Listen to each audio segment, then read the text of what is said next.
It was supposed to be the trip of a lifetime. A luxury cruise across the Atlantic, 10 days of open ocean, endless buffets, music under the stars, and peace far away from the world. Among the 3,000 passengers on board the Ocean Radiance was 37-year-old Jonathan Bell, a quiet but well-liked man from Oregon who'd booked the trip alone. He wasn't flashy, didn't draw attention to himself. According to other passengers and staff, Jonathan mostly kept to his room, often reading by the balcony or ordering room service. The housekeeping staff remembered him as polite, even a little shy. No arguments, no drama. Just another solo traveler looking to unwind. But on the 7th morning of the cruise, everything changed. When the steward knocked on his cabin door to deliver breakfast, no answer. The "Do Not Disturb" sign was gone. When staff opened the room, they found it neatly arranged. His luggage was still there. Clothes hung in the closet. His wallet, passport, and even his phone were untouched on the nightstand. But Jonathan Bell was gone. Vanished. Without a single sign of struggle, no signs of forced entry, and oddly, no one had seen him leave the room. Not a soul remembered him walking the hallways, entering a stairwell, or standing on deck. Security footage. Somehow, it missed him entirely. The cruise ship was still deep in the open ocean when the alarm was raised. A full search was ordered. Every corridor, every deck, every lifeboat checked. But the result was the same: Jonathan had simply disappeared. No body, no note, no trace. The only thing more confusing than his vanishing was what investigators would find next. Because one detail in his room didn't belong. And it would leave everyone asking the same question: who was really on board that night? Jonathan Bell wasn't the kind of man who drew headlines. He lived alone in Portland, worked remotely as a freelance editor, and had no criminal record or history of mental illness. Friends described him as quiet, dependable, maybe even a little withdrawn after the sudden passing of his father the year before. But nothing in his life hinted at someone who would just disappear. In fact, the cruise itself had been a gift to himself, a break after a tough year. He'd even posted photos from the ship's deck just days earlier, smiling softly with the ocean behind him. There were no signs of distress, no cryptic captions, nothing to suggest what was coming. When investigators dug into the timeline, things only got more confusing. His last confirmed interaction was with a steward at 9:17 p.m. the night before his disappearance. Jonathan had ordered herbal tea and requested extra towels. The steward remembered the encounter clearly. Jonathan was calm, in his pajamas, and said he planned to read before bed. After that, no one saw or heard from him again. What troubled authorities most wasn't just that he vanished, it was how little sense his room made. There were no signs of forced exit. The balcony doors were locked from the inside. His shoes were still near the bed. The bed sheets looked barely slept in. But on the small writing desk, tucked under a room service menu, was something strange, a torn corner of paper with a name written on it. Not Jonathan's. Not anyone on the ship's manifest. It was a name no one recognized. And when the cruise line checked, there was no record of anyone with that name ever boarding. Which raised a chilling question: was Jonathan ever truly alone in that room? As word of Jonathan's disappearance spread among the passengers, whispers filled the hallways. Some thought it was a tragic accident, maybe he slipped overboard in the middle of the night. Others believed something darker had happened. The ship's security team quietly began interviewing staff and reviewing surveillance footage, but that only added to the confusion. Every camera angle near Jonathan's hallway showed no unusual activity. No one entering. No one leaving. At least, no one that could be identified. One passenger, a woman named Claire Dawson, came forward claiming she'd seen Jonathan just hours before he went missing. She said he was in the ship's library, speaking in hushed tones with a man she'd never seen before. She remembered him clearly because of the odd exchange. Jonathan looked tense, like he was trying to end the conversation, while the other man just sat there, almost too calm. Claire assumed it was nothing at the time, but now she wasn't so sure. When shown the guest list, she couldn't match the man's face with any other passenger. Meanwhile, the cruise staff started to notice a strange detail. A few reports had been logged by other guests earlier in the week, small things that didn't seem important at the time. A door ajar when it shouldn't have been. A faint tapping sound in the walls late at night. A staff member even recalled a complaint about a man lurking in the lower deck corridor near the crew quarters, but no one was ever found. Then there was Jonathan's room key.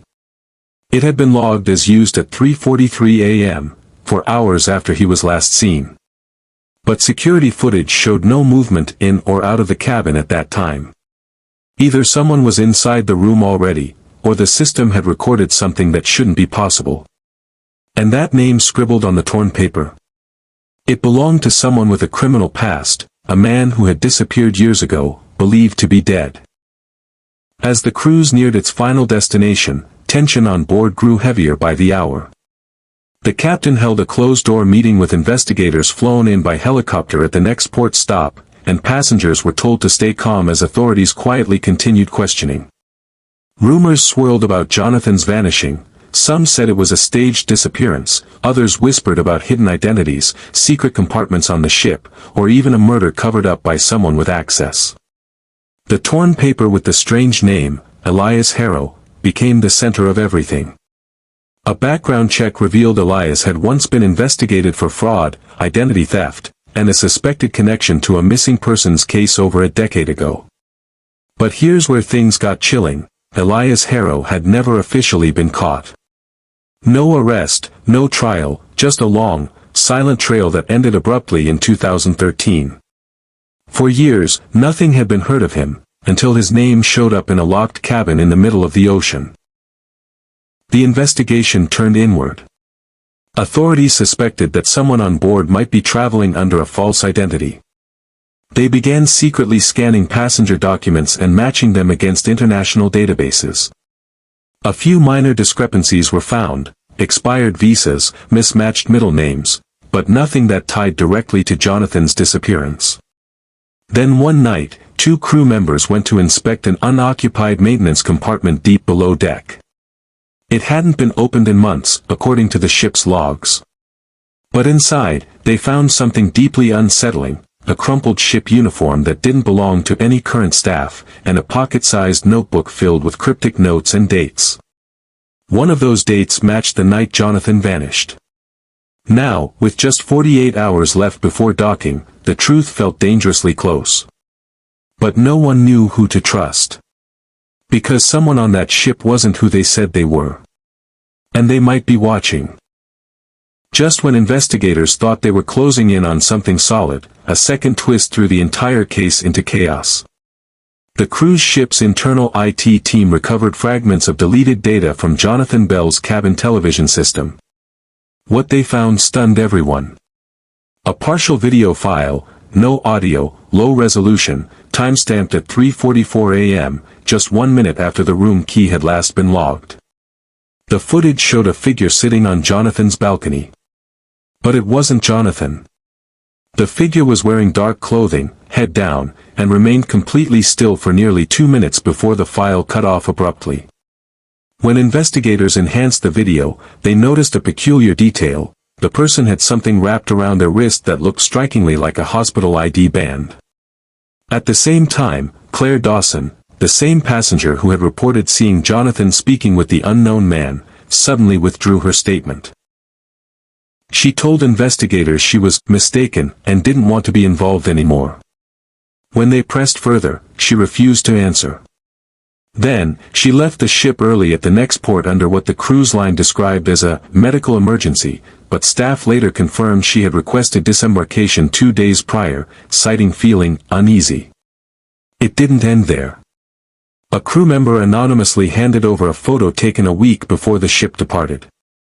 In it, Jonathan is standing in line at the terminal, but directly behind him is a man who strongly resembles Elias Harrow, despite being declared legally dead.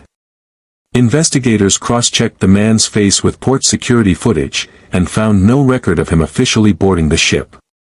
Which meant one of two things. Either someone had hacked the system, or someone got on board without anyone knowing. And if that was true, it wasn't just Jonathan in danger. It meant this entire cruise was part of something much bigger, and much more planned than anyone had realized. With the ship just hours from docking, pressure was at its peak. Armed with the video footage, the old photo, and the strange notebook from below deck, authorities decided to conduct one final, quiet sweep of the ship. This time, they focused not on passengers, but on crew. A detailed check of employee IDs, shifts, and onboarding logs revealed something odd. One steward had no digital check-in on the first day. No paperwork. No cabin assignment. Just a uniform and a name tag, both traced back to a former employee who had left the company 2 years earlier. Security confronted the man discreetly. At first, he denied everything. Said it was a mix-up. But when they showed him the photo from the terminal, the one where he stood behind Jonathan, his face changed. Quiet. Cold. Almost rehearsed. In his possession, they found a second phone with encrypted messages and a file titled J. Bell, Timeline. Under pressure, he finally admitted what had happened. Jonathan Bell hadn't just booked the cruise for relaxation. He had been looking into an old identity theft case tied to his father's financial ruin, a case that led directly to Elias Harrow. Jonathan had come on this cruise believing Elias was still alive. He was right. But the final twist? The man impersonating crew wasn't Elias. He was Elias's younger brother, Nathan Harrow, using his dead brother's identity as a ghost cover to track down anyone trying to uncover their past. Jonathan had gotten too close. Nathan didn't mean to kill him, he said. He just wanted to scare him. But something went wrong. He confessed to forcing Jonathan into a maintenance shaft through a hidden hatch in the room's balcony, an old access space no longer in use. They recovered Jonathan's body 2 days later, sealed behind an internal panel. But what they never found was Nathan. Sometime after the interview, before the ship docked, he vanished. His uniform left folded neatly in a laundry bin. No trace. No camera footage. Just like his brother years before, Nathan Harrow disappeared, this time, into thin air. In the weeks that followed, the case of Jonathan Bell spread across headlines and true crime forums. His story became one of the most baffling cruise ship disappearances in recent memory, not because of how he vanished, but because of how close he came to uncovering a truth no one else had dared to chase. Investigators officially ruled his death a homicide, and an international manhunt was launched for Nathan Harrow, now considered a fugitive. His real name, past travel history, and possible aliases were distributed to law enforcement across several countries. But no new leads ever surfaced.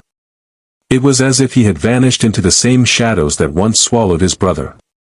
The cruise line faced public scrutiny and quietly updated their security systems, adding tighter surveillance protocols and mandatory biometric scans for all staff and passengers. Claire Dawson, the woman who had withdrawn her statement, was later revealed to have worked for a shell company once tied to Elias Harrow's old financial network. She was questioned but never charged, vanishing into silence after returning home. Jonathan's family held a private memorial in Portland. Though devastated, they finally received answers to the questions that had haunted them for weeks. His sister, who had encouraged him to follow the trail of Elias Harrow in the first place, later said in an interview that Jonathan died doing what he believed was right. And yet, one part of the story never felt closed. Because somewhere out there, Nathan Harrow still walks free, his true identity still uncertain, his next move unknown. And for those who followed the case closely, the final chilling thought remains: if he could blend in so easily once, who's to say he isn't already on another ship, another name, another story, just waiting to begin again?